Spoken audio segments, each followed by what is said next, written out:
15-1 वर्षापासून आम्हाला पाणीच नाहीये इकडे. आणि पाणी आलं तरी एक 15-20 मिनिटं पाणी येतं, ते पण झटके मारून वगैरे असं पाणी येतं. त्याच्यानंतर पाणी आम्हाला येत नाही. झालं की बोरनं पाणी सुद्धा नसतं. 3-4 महिने अक्षरशः आम्हाला खूप वाईट जातो हे महिने जातात आमचे. टँकरचं पाणी आम्ही तर कॅनने पाणी आणतो पार चौकामधून, माहितीये का? रिलायन्स पेट्रोल पंप आहे ना, तिथून पाणी आणतो. पुढच्या बाजूला पाणी आहे, फक्त फक्त ह्या पट्ट्याला आहे ना, आमच्या पाणी नाही. आणि जर त्यांना बोललं ना की आम्हाला पाणी नाही, तर ते म्हणतात नगरपालिकेमध्ये जा. नगरपालिकेत जावं ते पाणी सोडणार आणि पाणी सोडणार म्हणतो. आणि आणि तो नगरपालिकेमध्ये गेलं ना, ज्यावेळेस ते येतात ना माणसं बघायला, त्यावेळेस पाणी येतं आणि ते गेले की परत पाण्याला सुरुवात तशीच होती. जो रस्ता आहे जो रस्ता आहे ना, हा नगरपालिकेच्या माध्यमातून बनवलेला आहे. आणि इथं दगड आहे, खाली डांबर टाकलाय, त्याच्यानंतर दगडी टाकली आहे, त्याच्यानंतर जो डस्ट आहे, जी मोठी दगड आहे ती टाकलेली आहे. त्याच्यानंतर ड्रेनेज आहे. ड्रेनेजचा जो पॉइंट असतो ना, तो ड्रेनेजचा पॉइंट इथे कंत्राटदारांनी पूर्णपणे हा बुजवलेला आहे. जर पाणी तुंबलं तर पाणी त्याचा जो फ्लो आहे तो काढायचा कसा, हा निर्भीड पवन 2.0 मध्ये मी स्वागत करतो.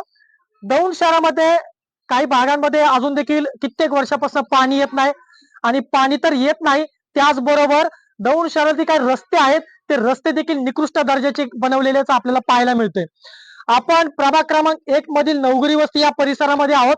त्या परिसरामधील नागरिकांना अनेक समस्या आहेत आणि अनेक समस्याशी ते सामोरे जात आहेत. आपल्या इथं काही महिला आहेत, त्यांना कोणकोणत्या समस्या आहेत, कोणकोणत्या समस्येला सामोरं जावं लागतंय, या बाबतीतच आपण त्यांच्याकडनं जाणून घेणार आहोत. तर आपल्यासोबत इथील काही महिला आहेत, इथे समोर या. काय सांगाल, तुम्हाला कोणकोणत्या समस्येची सामोरं जावं इथे लागतं? रोड व्यवस्थित नाहीये, पाण्याची सोय नाहीये, पाणी आमच्याकडे येतच नाही. कित्येक वर्षापासून पाण्याची बऱ्याच वर्षापासून आमच्याकडे जवळ-जवळ 15-1 वर्षापासून आम्हाला पाणीच नाहीये इकडे. आतापर्यंत आणि तुम्ही पाणी आलं तरी एक 15-20 मिनिटं पाणी येतं, ते पण झटके मारून वगैरे असं पाणी येतं. त्याच्यानंतर पाणी आम्हाला येत नाही. तुम्ही आतापर्यंत कित्येक नगरसेवक असेल किंवा बरेच नगरसेवक येऊन गेले तिकडे. कोणी फक्त येतात, इलेक्शनच्या टायमाला येतात, हात जोडतात, पाया पडतात, वोट करा, हे करा, ते करा, पण कोणी इलेक्शन नंतर निवडून आल्यानंतर कोणी इकडे येत नाही, कोणी जबाबदारी घेत नाही. तुमच्या 2 समस्या कोणत्या आहेत महत्वाच्या? मुळात पहिली गोष्ट पाणी आणि दुसरी गोष्ट म्हणजे रोड इथे व्यवस्थित हवाय. आता कारण इथे म्हातारी वयस्कर माणसं माणसं आहेत. इथे वयस्कर माणसं आहेत. प्रत्येकाच्या ह्यांच्या घरामध्ये पण 70-80 वर्षाची वयस्कर बाई आहे. माझ्या घरी माझ्या सासूबाई आहे. इकडे रिक्षा जरी येताना किंवा आम्हाला आमची पर्सनल गाडीत काढताना सुद्धा आम्हाला इकडे त्रास होतो. पाणी मग सध्या तुम्ही आता पाण्याचं नियोजन कुठनं करताय? पाणी मग आम्ही इकडे तिकडे ज्यांच्याकडे पाणी येतो त्यांच्याकडे जातो, नाहीतर मग हे लोक नाही तर टँकर बोरचं पाठवतात. मग कोणाकडे बोर वगैरे असेल तर आता पाणी आहे बोरला, पण त्याच्यानंतर मग उन्हाळा सुरू झाला की बोरला पाणी सुद्धा नसतं. 3-4 महिने अक्षरशः आम्हाला खूप वाईट जातो हे महिने जातात आमचे. टँकरचं पाणी आम्ही तर कॅनने पाणी आणतो पार चौकामधून, माहितीये का? रिलायन्स पेट्रोल पंप आहे ना, तिथून पाणी आणतो. तो पण नवगिरी वस्तीच्या परिसरामध्येच येतो ना तो, हो, हो, प्रभाग हो. क्रमांक 1 मध्ये. मग त्या ठिकाणी पाणी येतंय. तिकडे पाणी आहे, पाठीमागे पाणी आहे, पुढच्या बाजूला पाणी आहे, फक्त फक्त ह्या पट्ट्याला आहे ना, आमच्या पाणी नाहीये. आणि जर त्यांना बोललं ना की आम्हाला पाणी नाही, तर ते म्हणतात नगरपालिकेमध्ये जा. नगरपालिकेत जावं. ते पाणी सोडणार आणि पाणी सोडणार म्हणतो. आणि तो नगरपालिकेमध्ये गेलं ना, ज्यावेळेस ते येतात ना माणसं बघायला, त्यावेळेस पाणी येतं आणि ते गेले की परत पाण्याला सुरुवात तशीच होती. मग असं होतं गव्हर्नमेंट आमच्याकडे. जे आहेत ना, ते पाणी व्यवस्थित सोडत नाही. आम्ही प्रत्येक वेळी नगरपालिकेमध्ये प्रत्येक जातो. वेळेस काय एक तर तिकडे कुठले अधिकारी त्यांच्या खुर्चीवर बसलेले व्यवस्थित नसतात, कधी इकडे तिकडे सुट्टीवर पळतात. जातात, पाईपलाईन कधी आहे ह्या का? लाईट इथं पाईपलाईन आहेत का? पाईपलाईन ज्या वेळेस त्यांनी काळी पाईपलाईन इथे टाकली ना, त्यावेळेस 1 महिना काहीतरी पाणी व्यवस्थित आलं. त्याच्यानंतर पाणी आलंच नाही, येतच नाही पाणी. पाण्याचं टायमिंग पण 5 वाजता, 5:30 वाजता असे सोडतात. कधी मग 8 वाजता सोडतात. म्हणजे त्यांच्या वेळेनुसार त्यांनी पाणी सोडतात आणि ते पण येत नाही व्यवस्थित वेळेवर पाणी. पाण्याचा एक विषय झाला आणि हा जो रस्त्याचा विषय आहे, त्या रस्त्याच्या संदर्भात देखील तुम्ही काही लोकांनी, येथील नागरिकांनी, जे काही कंत्राटदार असतील किंवा नगरसेवक असतील, काय काय तुम्ही पाहू शकता, हा जो रस्ता आहे ना, हा नगरपालिकेच्या माध्यमातून बनवलेला आहे. आणि इथं दगड आहे, खाली डांबर टाकलाय, त्याच्यानंतर दगडी टाकली आहे, त्याच्यानंतर जो डस्ट आहे, जी मोठी दगड आहे ती टाकलेली आहे. याच्यानंतर येथील नागरिकांनी त्या कंत्राटदारांना विचारण्याचा प्रयत्न केला की हा जो रस्ता बनवलेला आहे याच्यावरती अजून काही डांबरीकरण होणार आहे का. तर त्यांनी डायरेक्टली त्यांनी ठणकावून सांगितलं की याच्यावरती कोणताही डांबर येणार नाही, हा रस्ता असाच राहणार आहे. आता पुढच्या बाजूला आपण जाऊया, त्या ठिकाणी देखील आपण पाहूया की कशा पद्धतीने तुम्ही बघा. हा जो दगड आहे हे मोठमोठे दगड आहेत. ह्या दगडाने हा जो दगड आहे गाडी चालवताना या ठिकाणी अनेक समस्या येत आहेत. जे लहान लहान मुलं आहेत त्यांना देखील या समस्येला सामोरं जावं लागतंय. या ठिकाणी अपघात होण्याची देखील शक्यता आहे. जर अपघात झाला तर दौंड नगरपालिका नगरसेवक याची जबाबदारी घेणार का, हा देखील प्रश्न उपस्थित होतोय. आणि हा ड्रेनेज आहे ना, हा ड्रेनेज आहे का, हा इथं बघा, हा इथं ड्रेनेज आहे. ड्रेनेजचा जो पॉइंट असतो ना तो ड्रेनेजचा पॉइंट इथे कंत्राटदारांनी पूर्णपणे हा बुजवलेला आहे. जर पाणी तुंबलं तर पाणी त्याचा जो फ्लो आहे तो काढायचा कसा, हा प्रश्न देखील उपस्थित होतोय. आता पुढच्या ठिकाणी आपण जाणार आहे. पुढच्या ठिकाणी हा ड्रेनेज बघा, हा ड्रेनेज दाखव. आणि हा ड्रेनेज ही कोणत्या पद्धतीचं काम चालू या ठिकाणी. जर नागरिक जर मतदान करत असेल, जर कर भरत असेल, पाणीपट्टी भरत असेल, जर अशा सुविधा देत असेल तर नगरपालिका कुणाच्या दबावाखाली काम करतोय, हा प्रश्न देखील उपस्थित होतोय. आणि जे कंत्राटदार आहेत हे कंत्राटदार कुणाच्या दबावाखाली काम करतात आणि कंत्राटदारचा मनमानी कारभार कशामुळे वाढतोय हे देखील तपासणं आता तितकंच गरजेचं आहे. आता पुढचा जो पॉइंट आहे, पुढचा देखील पॉइंट आपण पाहू. हा रस्ता बघा, हा कोणता रस्ता आहे. नागरिकांनी मतदान करायचं, कर भरायचा, पाणीपट्टी भरायची, घरपट्टी भरायची आणि अशा पद्धतीचं रस्त्याचं काम करून द्यायचं का. हे बघा पुढे, थोडा पुढे हे बघा रस्ता बघा कशा पद्धतीचा बनवलाय.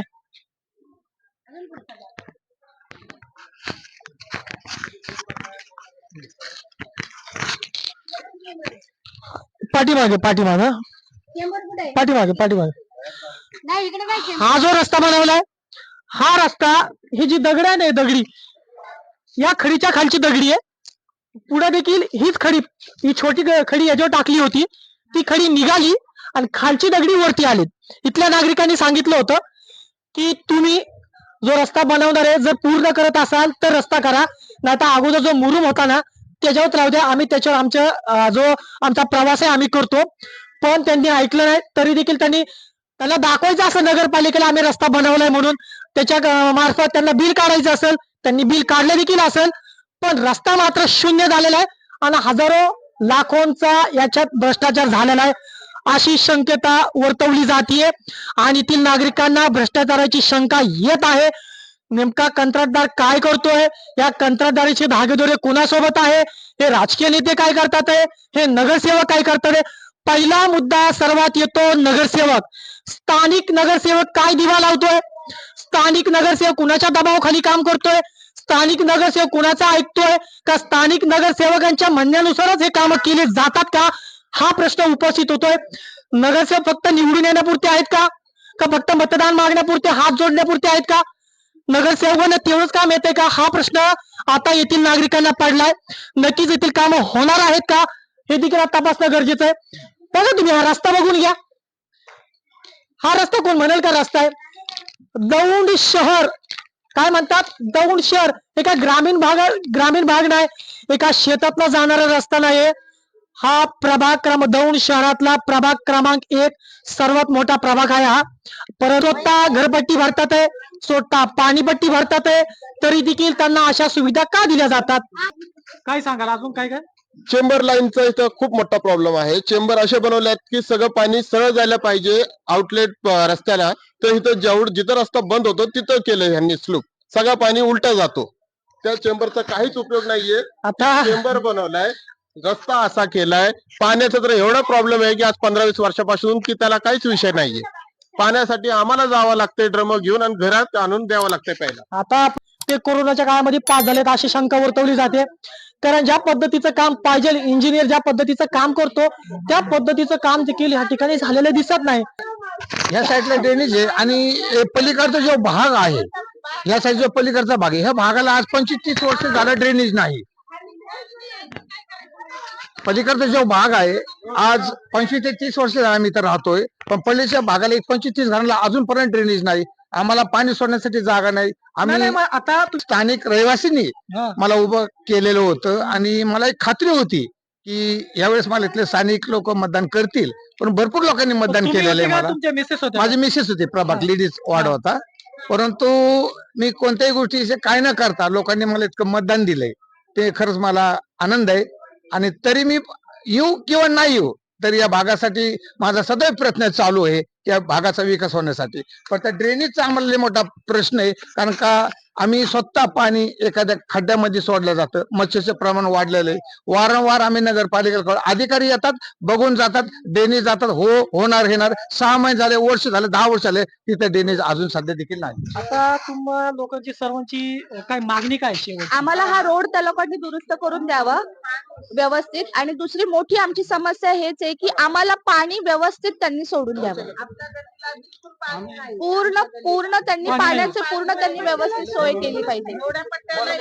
पाणी नाही, एक फांदा पाणी नाही येत आम्हाला. तुमची पाण्याची आता तुमची ताण कशी भागते? तुम्ही पाणी कुठून दुसरीकडून आणतो, झारचं आणतो, पाठीमागं जायचं, इकडे जायचं, तिकडे जायचं, पाठीमागून कुणाकडे येतं त्यांच्याकडून भरायचं. तुमच्या घरात नळ आहेत का? हाय की नळ पाणी येत नाही. नाही येत, तरी पाणीपट्टी तुम्हाला येते का? येते की पाणी, तरी पण तुम्ही भरता? नाही भरले अजून. नाही भरले ना? हा, पाणी नाही येत म्हणून. आम्ही सांगितलं आहे बघा, हे आम्ही पाणीपट्टी भरतोय तरी सुद्धा आम्हाला पाणी येत नाही म्हणून. आम्हाला पाणी येत नाही. फक्त पाणीपट्टी कोणी भरली आहे? आम्ही पाणीपट्टी, घरपट्टी समधी भरलेली आहे. किती? 1 लाख पाणीपट्टी, घरपट्टी 1 लाख रुपये म्हणजे म्हणजे लाखोच्या ह्याच्यामध्ये तुम्ही भरली आम्ही. भरलेली. हा, पाण्याला आम्हाला दुसऱ्याचं नळाला जाणं लागतं. दुसऱ्याची तर जावं लागतं. म्हणजे त्या भागामध्ये पाणी येतं. हा, त्या तुमच्या इथं येत भागामध्ये, नाही. या भागामध्ये येतं, आमच्या नळाला पाणी येतं, तिथे जाऊन भरावं लागतं. या ठिकाणी सर ही जी लाईन आहे ना पाण्याची, या लाईनीला बिलकुल 1,60,000 रुपये आणि भरलेली. आलं आलं 10 ते 15 मिनिट पाणी येतं. आणि अक्षरशः ही लोक जी आहे ना, दुसऱ्याच्या घरोघरी जाऊन पाणी भरतात. नळ तर फार जवळ आहे, 2-3 फुटावरच आहे, पण वॉलमॅन सगळ्यात म्हणजे वॉलमॅन व्यवस्थित पाणी सोडून जातात. काय सांगाल? नगरपालिकेत आम्ही गेलतो, सीओ ला भेटलो, मग नगराध्यक्षला भेटलो, नगरसेवकाला पण भेटलो. काय सगळं सांगितलं का त्यांनी? त्यांनी म्हटलं आता ते आमचा सगळ्यात मोठा विषय जे होता पाण्याचा होता. रोड पण असे, सगळ्यात मोठा विषय पाणी कमीत कमी आम्हाला आता महिना झाला की सलग पाणी नाही. पहिलं 5-10 मिनिटं, 15 मिनिटं, अर्धा तास तरी पाणी यायचं, आता ते पण बंद झालं. आणि त्या दिवशी वॉलमॅनला आम्ही सांगितलं की बाबा वॉलमॅन पाणी, कोण आहे? राहुल परदेशी म्हणून आहे आणि महादू म्हणून त्यांना गाईड करतात, महादू मामा. त्यांना आम्ही सांगितलं एक 15 दिवस अगोदर वॉलमॅनला भेटून सांगितलं. वॉलमॅन म्हणतो की मला शिकू नको तू पाणी कसं सोडायचं. कोण म्हणलं? वॉलमॅन म्हणतो, तो परदेशी. परदेशी. आणि ते म्हणतोय तू मला बोलणारा कोण? मी त्याला म्हटलं की मी नागरिक आहे, मी घरपट्टी नळपट्टी भरतोय, त्याच्यामुळे तुला पगार होते, त्याच्यामुळे मग तुला म्हणतोय. तू जर की आम्हाला वॉलमॅन नसतं तर आम्ही म्हणजे तुला तो सांगितलं वॉलमॅन पण असं नागरिकांसोबत उद्धटपणे वागतोय. उद्धटपणे महिलांना पण बोलतो. त्याच्यानंतर कुणाला कुणाला काय बोललाय? महिलांसाठी पण त्यांनी उद्धटपणे वागतोय का तो? पाणी व्यवस्थित सोडत नाही, काही नाही. आणि ते लोक बोलतात आम्हाला माहिती नाहीये, तुम्हाला काय करायचं ते करा, नगरपालिकेत जाऊन तुम्ही बोला, आम्हाला काय बोलू नका. हे अशी पाणीवाला ही शब्द वापरतो. त्याच्यानंतर आमचे लोकांचे त्याच्यासाठी शिव्यागाळे पण झाले, तरी पण ते माणूस काय ढीठपणी आहे. ते काय करतो, त्याला म्हटल्यावर ते म्हणतो अरे मी काही एकटा रात्री 2-2, 3-3 वाजेपर्यंत एकटा थांबू का पाणी सोडायला. टँकर मागवलं तर टँकरवाला 4-4 दिवस त्याला फोन करायला लागतं, टँकर पाठवा, टँकर पाठवा. टँकर वगैरे पण काही येत नाही. रोडची अवस्था अशी, आमची गटरीची अवस्था अशी. आमच्या गल्लीला हा. टँकर बी येत आणि नाही, पाणी बी येत फक्त नाही, काहीच येत नाही. फक्त आणि फक्त एवढे पट्ट्याला का की एवढे पट्ट्याला चांगले शिक्षित लोक राहतात. ही कुणाचे पैसे घेऊन कुणाला मतदान करत नाही. डायरेक्ट त्यांचं जे काय असेल ते आल्यावर त्यांच्या तोंडावर सांगतात. त्याच्यामुळे आम्हाला सडवलंय. एवढा पट्टा तुम्ही सोडून दुसरीकडे गेले, मस्जिदच्या लाईनला गेलं, तिथं डांबरी रोड आहे, सिमेंट रोड आहे, पाणी आहे त्यांना 2-2 तास. फक्त त्रास आमचे एवढे पट्ट्यालाच आहे. असं का? आम्ही का तुम्हाला मत का देतो? पैसे घेतोय का आम्ही तुमच्याकडनं मत टाकताना? का आम्ही म्हणतोय तुम्हाला पैसे द्या आम्हाला? आमचं कुणा आलं का? तुम्ही सांगा आम्हाला. तुम्ही पैसे तुमचे वाटले पण त्या माणसांना पण बोलवा की आम्ही पैसे घेतले बाबा तुझ्याकडनं. आम्हाला सेवा का नाही जर की आम्ही तुमच्याकडनं 1 रुपया ना देता आम्ही विश्वास ठेवून तुम्हाला मतदान करतोय. नगराध्यक्ष असू, नगरसेवक असू, का आम्हाला तुमची सहकार्य नाही? ही विषयावर आमचा लई मोठा विषय आहे. ही आम्हाला तुम्ही पाहिलं की निवडणुकीच्या काळामध्ये जो पैशांचा पाऊस होतो, त्या पैशांच्या पावसामध्ये अनेक नागरिक वाहून जातात. परंतु हा जो ज्या रस्त्याचं काम अपूर्ण आहे, त्या ज्या ठिकाणी पाणी नाही त्या ठिकाणावरच्या नागरिकांनी असं सांगितलंय की पैसे वाटायला येतात त्यावेळेस त्यांनी डायरेक्टली सांगतात की जो काम करतो आम्ही त्या लोकांना मतदान करणार, पैसे बघून आम्ही मतदान करणार नाही. याचं फळ त्यांना भेटतंय का, हा असा प्रश्न त्यांनीच उपस्थित केलाय. नक्कीच दौंड नगर परिषद कर घेते, सर्व घरपट्टी घेते, पाणीपट्टी घेते, पण अशा पद्धतीची सुविधा का दिली जाते? का दौंड नगर परिषद राजकीय पक्षांची हस्तक झालीये का, असा देखील प्रश्न आता उपस्थित होताना दिसतोय. नक्कीच दौंड नगर परिषद येथील नागरिकांना न्याय देण्यामध्ये समर्थ ठरतंय का, असं देखील आता पाहावं लागेल.